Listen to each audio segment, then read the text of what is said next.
Hello, this is KIN214, and this presentation will be regarding movement prep and warm up. And really, movement prep is kind of like at the top of the umbrella, if you will, and warm up, which can be subdivided into general warm up or more specific warm up, kind of fall under that umbrella. And really, when you look at workouts, so often people will come in, they'll come in and do their workout, they get out of their car, they walk in and that's their warm up. I've seen many a tennis person running across the floor to go to the tennis courts, and that's part of their warm up, when really they should be doing something a little bit more specific for their sport. And then the other side of the equation, which we'll talk about in another presentation, is you kind of have bookends, right? You have to have a warm up on one end of the workout itself, and then you have to have a cool down at the other end. And people usually miss on this, and it's just they miss out on having any kind of warm up or any kind of cool down, and unfortunately they're setting themselves up for injuries down the road. So when you look at a workout, a warm up is just as it sounds, right? It's designed to increase the overall core body temperature. And a warm up can be general or specific to the sport. And in actuality, I like to teach it where if I'm working with athletes, I like to go from general to specific. I like to kind of progress that, and we'll get a little deep into that in this presentation here in a bit. But you have to have some kind of a warm up. I mean, you just can't come in cold and expect to perform. So you have to have some kind of warm up in the process. And so often people forget it. And usually you look at it and go, okay, people can come in, they can do maybe 10 minutes on a piece of cardio equipment. It's enough to kind of increase the core body temperature. It increases blood flow and circulation, and then they can actually go ahead and jump in and do their workout. And it kind of prepares the body for movement. And it's part of a much bigger umbrella called movement prep. And you'll hear different disciplines in the industry, different certification courses. We'll talk about movement prep, pillar prep, etc. And they all have their place. I'm looking for you in this course just to kind of get an understanding of what movement prep is and how you're preparing the human body for a particular type of movement or activity. So if we look at really what happens here, right, and not to get like super in depth, but as a result even of the anticipation of a workout, you'll see an increase of circulatory demands. And remember that circulatory component is part of a much bigger system, and really the body is a series of all interconnected systems where you switch from kind of the rest digest to the fight or flight. The parasympathetic system shuts off and the sympathetic starts to kick in because of the stress response.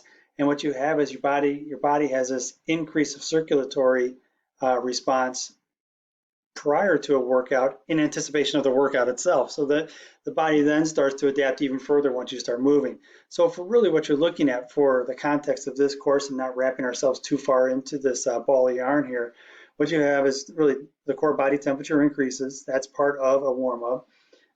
Circulation increases overall, and that's partially because you have to bring more oxygen to the muscles and more waste products are offloaded. And you'll see swimmers, like before an event, they'll actually stand there and blow off and exhale, and exhale, and they'll try to hyperventilate themselves. And they try to actually blow off more CO2. So when they first jump in the water and are underwater, they actually have more oxygen-rich blood with the first inhalation of oxygen from the air. So there's a little bit that goes into, like when you're a swimmer, what you do even before you jump into the water to try to make sure your blood lactate levels as well as the oxygen levels are appropriate. So also, as I mentioned before, you have a central nervous system and a peripheral nervous system are activated to different degrees, and it kind of switches from that rest and digest to the fight or flight, the parasympathetic to the sympathetic.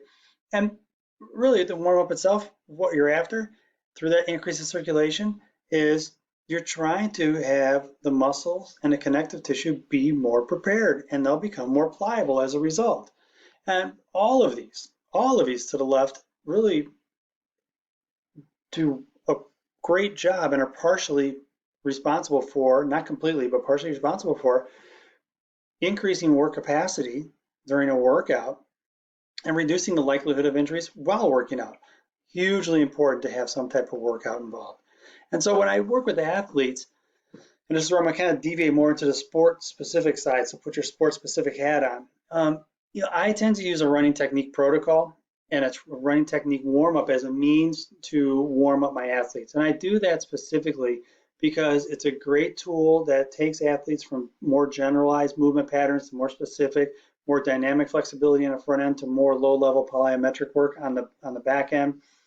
And it requires a teaching component where one thing begets another, which begets another, which begets another, and you can take a kernel of that and a little itty bitty part and have a transferability of skill from the high knee walk to the skip, to the power skip, to the side skip, to the side skip, which is a pivot and push activity. And you can make it more specific and then translate that into drills, as we'll see in a second. So I use a running technique component. It's kind of, if you want to look up ABC, A skip, B skip, and C skip, they were initially started by a Canadian sprint coach. And I've adapted them over the years to use with my athletes, but also I use different variations based on the sport of the person that's in front of me. So if they're playing a particular sport, I'll adapt the drills just a little bit for each one of those sports. So the idea is it fits, right? It fits a generalized warm up by having the athlete work through total body movement patterns that increase the circulation, and it prepares them for the next series of drills. So this running technique drill series, if you will, prepares the athlete for a speed, agility, quickness activity thereafter, and then prepares them for a practice activity thereafter, which should prepare them for a game activity thereafter. And it increases in degrees of difficulty and increases in degrees of explosiveness over time. And so when you look at it, the actual running technique drills are a progression unto themselves. And the high knee walk is all about the movement pattern. The light skip is about timing, but there is a low level plyometric component in there. The power skip, still sagittal plane straight ahead, but it has a higher degree of explosiveness to it, a higher central nervous system response to it. And then I progress people to a side skip and then a pivot and push side skip, which is very dynamic and takes people out of sagittal plane movement and then takes them more into frontal plane and transverse plane and actually multi-plane when you look at the movement pattern itself. So it really requires a mindset of a whole part, whole philosophy. You take a very dynamic movement like a power clean or running or sprinting, you break the whole movement up into its itty bitty parts, and you smush it together at the end by doing, say, perhaps zooms on a track or some type of sprint activity where they have to apply those technique components from the high knee walk, light skip, power skip, etc., into that drill to become more proficient at the drill. And this whole part, whole philosophy is kind of a fractal programming. This is where it gets kind of fun, right? So you have a component in here in high knee walk where you're teaching the movement pattern. Here you're teaching timing, light skip, and a light plyometric is introduced into here. A power skip with a higher degree of explosiveness as well as higher degree of central nervous system. And then that translates into running straight ahead. Then you translate that into running in different planes of movement. And then you translate that into running and performing different drills or practice environment where you're playing against a person. And as fractal programming and fractals, if you've had a geometry class, you can look up Benoit Mandelbrot and look up how fractals are utilized in geometry. I tend to view it in terms of programming and how to break out little components and then have them be subcomponents of other components. So what I'm doing as a coach is I'm always translating a skill from one thing to another, to another, to another. And many times, unbeknownst to the athlete, I'm doing this. As a benefit, what I did for you guys was this. I also embedded this cool little GIF here, which shows the coastline. And as you zero in on the coast and get closer and closer and closer, you can see it comes into play. And with that, when you play this over and over and over again, if you run this all the way down to the granular level, what you see is, and really a good representation of what's called the shoreline paradox. Now with that, the United States, there's been a state to do a great job with this paradox, and the border itself of the United States is pretty well defined, and it's a finite amount because it's the border.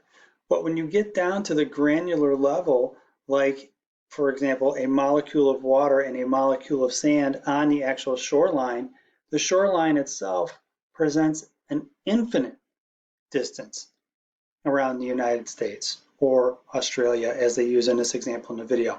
And so here's the point. I look at this and go, as a coach, I am on a fractal level teaching something on a very small, almost like benign kind of way, and I'm asking my athlete to carry that into the next drill, which carries into the next drill, which carries into the actual bigger drill, which they then carry out into the practice field with their particular sport coach. And then that gets carried out onto the game field against an opponent. while there's a stimulus involved, whether chasing a ball or trying to hit a ball or throw a ball. So again, think of this in terms of how this plays into a much bigger picture in terms of programming.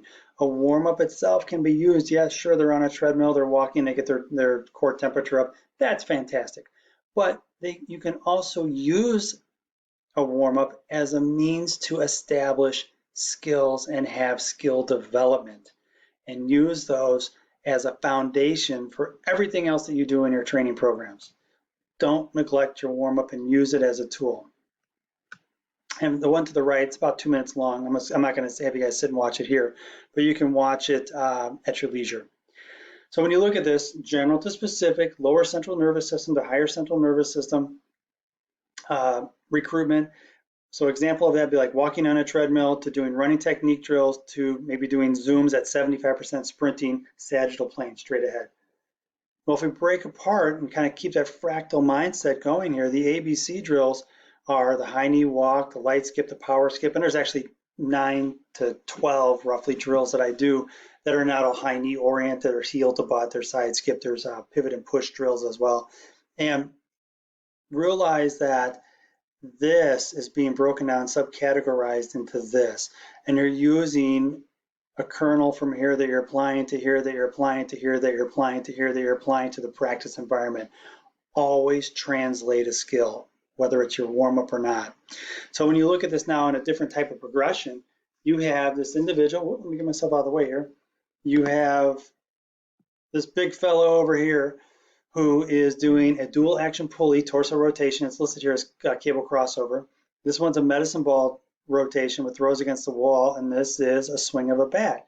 So notice on this, you're going to have some hip mobility, and the torso is going to rotate. There's a ton of hip mobility, and the torso rotates as well. This, you'll notice the hips lead the hands in the swing. You have the hips leading the charge, and then the bat follows through. So there's a ton of hip involvement here. And I just did slow motion bat swing, and I came up with this George Springer baseball swing in 1,000 frames per second. So let's play these out and kind of get an idea here. Here's this guy rotating, and notice where the resistance is, and notice this, how we're throwing against the wall, throw and catch, throw and catch, throw and catch. So now you're going from general to specific to now the sport-specific activity itself. And this would be somebody swinging a bat in a practice environment, not against a person in a game, which has a different stimulus response to it. So this would be part of perhaps his warm-up before a game. Do the general torso rotation, throw the medicine ball against the wall, and then practice taking a couple strokes with the bat as part of his warm-up, and then actually go out and play the game. So warm-up itself, just think of it like we've always talked about, general to specific, simple to complex. Now we're just adding another layer into this, another wrinkle, general specific, and then a sport specific activity. General to specific to what you want to do with your client in a training environment. And to that end, guys, when you go ahead and look at this, the warm-up itself, and I can't stress this enough, it's a part of the workout if done correctly. It not only prepares the body correctly, but it allows you to introduce technical components in a very low barrier type of environment where you can teach movement patterns that can be integrated in with a higher degree of efficiency and proficiency later on when you ask for your athlete or your client to work at a higher demand level. High knee walk, light skip, power skip, sprinting, change of direction.